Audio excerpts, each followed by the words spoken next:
Arsenal will try and overturn a 3-1 first-leg deficit against Rennes this evening. Inter and Eintracht Frankfurt finally poised at 0-0. Slavia Prague and Sevilla, that one as well, going to be an exciting game. It's 2-2 at the moment following the first leg. And Villarreal 3-1 up against Zenit. All those games on BT Sport. And you can see highlights from everyone later on with this at 10:30 on BT Sport 2.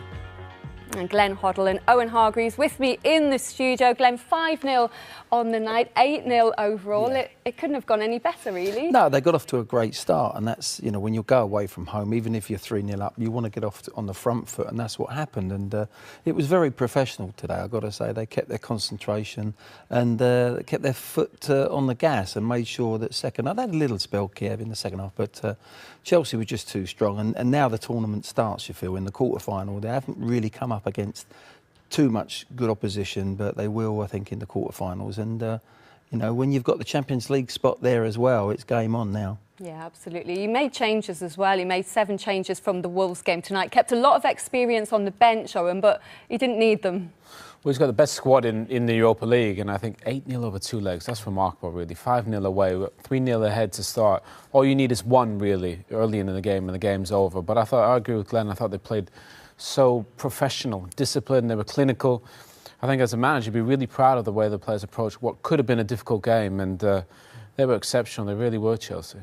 Let's talk about Olivier Giroud, Glenn. He's bringing the match ball home tonight. He was excellent, wasn't he? He deserves it, yeah, he was. He was excellent in the first game, the little skill that he did for Pedro's first goal. But there's that's a great bit of anticipation. Loftus-Cheek just gets a little flick. It's poor defending. It really is from Kadar. He's facing the wrong way. He outmuscles him, but it's a lovely finish on the half volley on his left foot. And then this build-up there, you see Loftus-Cheek showing his strength again. See Giroud and earlier in the game he pointed to Alonso. He was annoyed that he didn't deliver the right ball.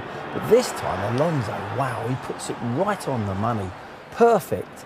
And a first-time finish with his right foot. And then Owen, he comes in with a header as well, so it's a perfect hat-trick. Yeah, he was brilliant. I mean, Williams' delivery was very good as well, but Giroud, he always seems to be in the right position. You know, he's obviously not the quickest, but he's so clinical, he's so effective. They're fortunate to have a player like him that doesn't start every game. But, you know, when he plays, he gets goals, without question. He's the 4th player to score a hat-trick in European competition for 2 different English clubs, along with John Walk, Andy Cole and Michael Owen. Do you think he gets the credit he deserves, Glenn? I don't think he does. Ever since he came to the country, I've liked him. At Arsenal, I think he was, you know, excellent. And as Owen says, I think his contract's coming up, isn't it? This summer, yeah. Listen, I think there'd be a few that'd be sniffing round. He could easily walk into a few teams. And he's perfect to be, perhaps not the week in and week out, but he could come in and play 2 or 3 games, go out for some games and affect the game. And today he was creative as well. He created a lot of things off him. So his all-round game today was excellent, but I think his end product is getting better and better. We haven't heard too much talk either about whether they're close to extending that contract or whether that's even on the table. But with this transfer ban on the cards, Owen, what should the club be doing? Well, they've got to figure out what's going to happen, obviously, with the Higuain situation. They've got Batshuayi, they've got Tammy Abraham. They've got a lot of players that they need to find a way to fit in. So I think he's exceptional. He played for France at the World Cup. You know, World Cup winner, the goals. I think he's got 33 goals for France. At every level he plays, he scored goals. And I think he's one of those guys that he's quite humble as well. You know, he doesn't force his way into the manager's office, say, you got to play me every game. And this is really interesting, that Hudson-Odoi graphic. Yeah, his goal involvement per minute, 112 minutes. This is going into tonight's game. 4 goals, 3 assists. He really is taking the opportunities when he's being given them, isn't it? I'm sure Chelsea fans would like to see more minutes, yes, but when he's getting them, he's making the most of them. That's a stat you can't fight against, but, you know, he's going to be judged over a longer period of time and starting matches. Today, he didn't play so well in the first 20 minutes. He was out of the game for half an hour. He was out on that right-hand side.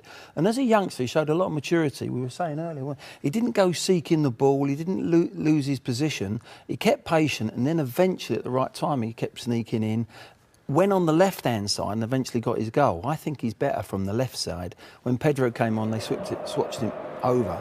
And I think he's better. Look, that's his anticipation. He's off and running. Even before Giroud had turned, he knew the defender, for a youngster, was out of position, and he's on his bike now. Look, he's gone. But even the touch, Glenn, I think for an 18-year-old, his end product is exceptional. Because he could have made a mess of that. He could have taken a heavy touch. He could have got caught in his feet. I think his end product is remarkable. He's a finisher. He looks like he can play wide, but he ends up. All the best wide players. Pedro showed us last week, actually. But when he was at Barcelona at his best, and they arrive as a centre forward. So you're playing like with one centre forward. He comes in deep and drops in, and suddenly you get the two wingers going in. He's perfect for that. And he finishes. I think he's going to be a goal scorer as well, which is an added bonus when you've got a player wide. Maurizio Sarri has said that the pressure being put on him by all the talk is quite dangerous, because he's probably not going to reach the top till he's 22 or 23, but he must be looking at Jadon Sancho and Marcus Rashford and thinking, why should my age be a barrier to getting more minutes? No, if you're good enough, you're in. As far as I'm concerned, you know, the lad has got talent. He needs consistent football. If he's not going to get it at Chelsea, let's be fair, he's got to go somewhere else, even if it's on a loan scenario. Now is a time where he's got to produce week in and week out. We won't know that until he gets an opportunity. Chelsea fans would love it. I would love it to be at Chelsea, because I think that would bring him on leaps and bounds for the national team as well. But we've got to see whether he can be consistent, and we've got to see whether when he has a bad spell, can he come back from a bad spell? If he gets a knock, if he gets an injury, these are the things they're the learning curves that as a youngster you need to go through, and you come out the end of them as a really good player, or you've fallen by the wayside. I think he's got too much talent for that. I think he's a fantastic prospect. He really is. Well, that's the goal in both legs of this tie for Hudson-Odoi. A man with 3 goals just tonight, Olivier Giroud, is talking to Paul Dempsey. Many congratulations. Super performance. Which of your goals pleased you the most? No, all 3. I mean, when I can help the team to reach our targets tonight was to win the game. So very pleased with all the goals I score and the assist I give to Callum, and we've done a great team performance today.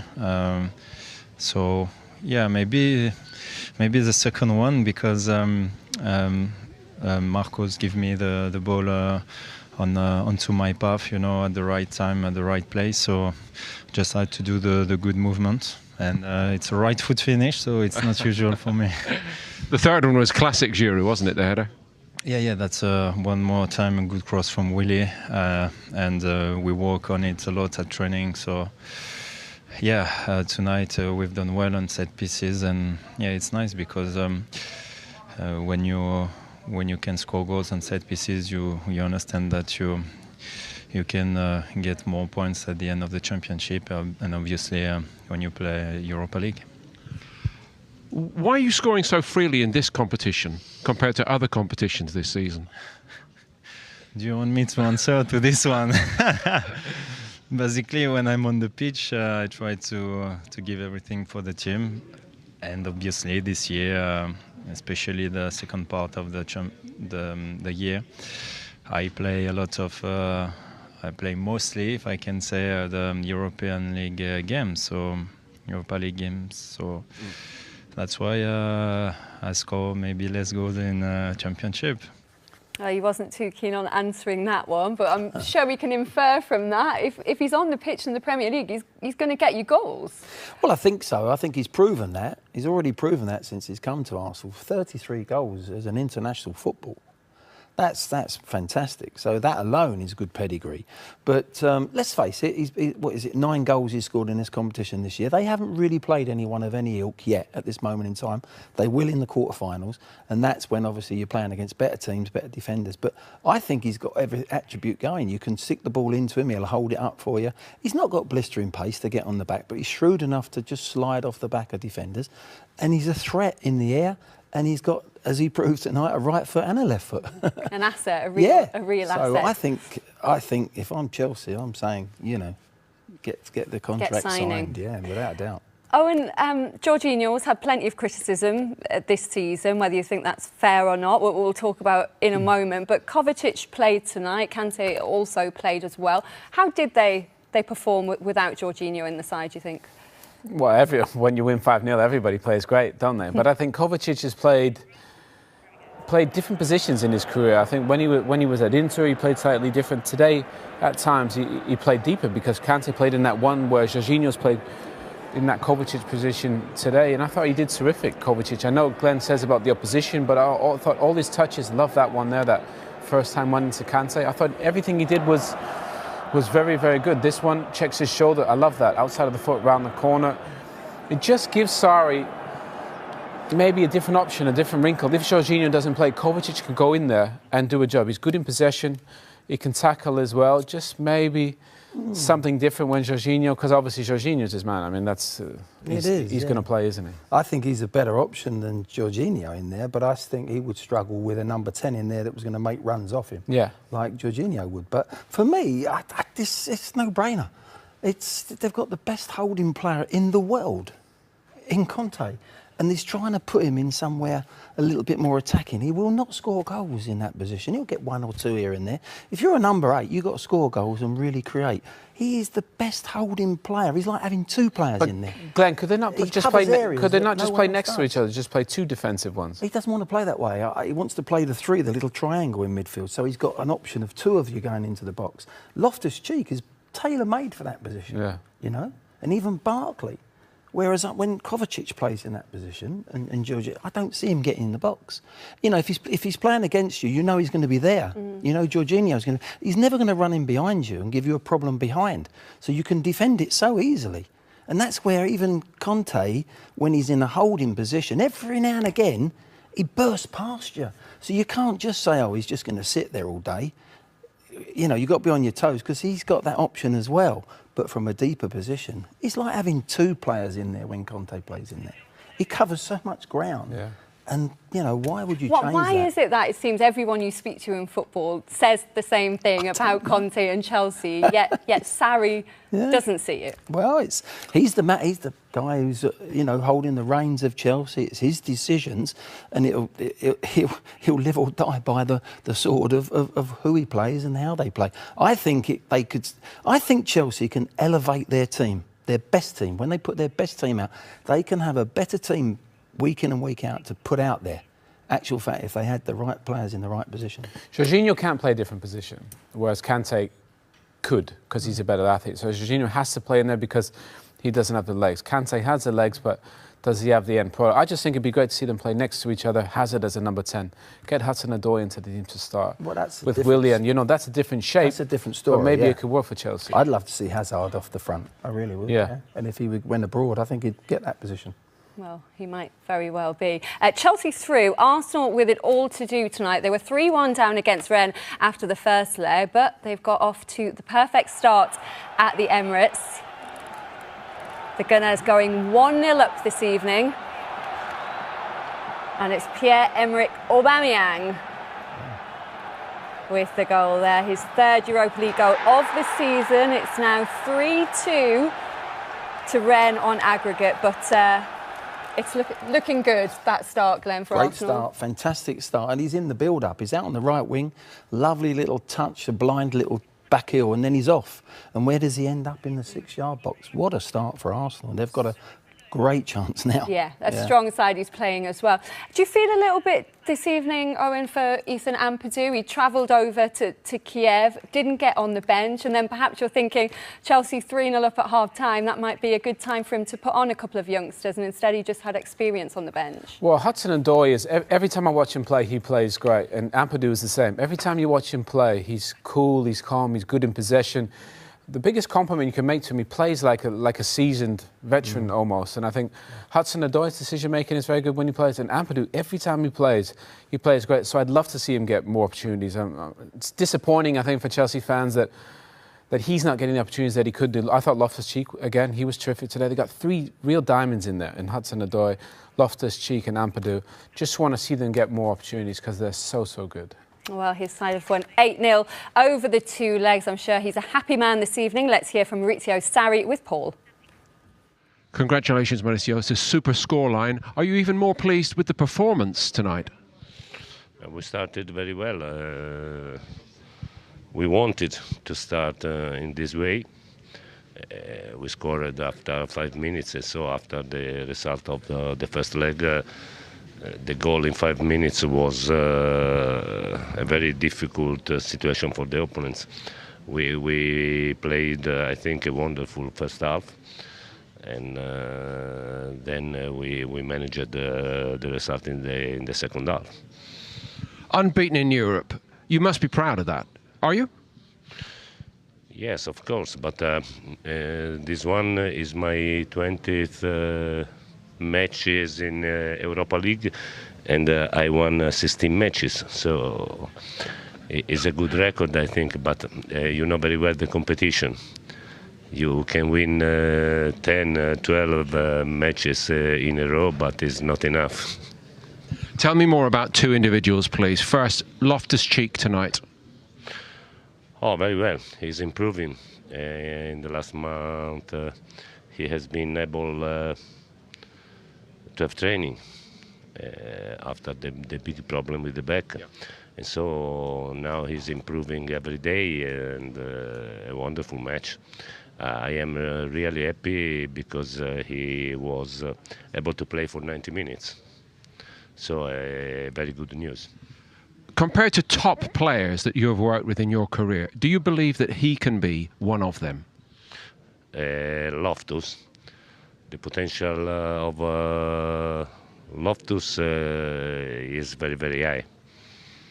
Physically, technically, he's improving tactically. So I think that he can become one of the best midfielders, not only in England, but in Europe.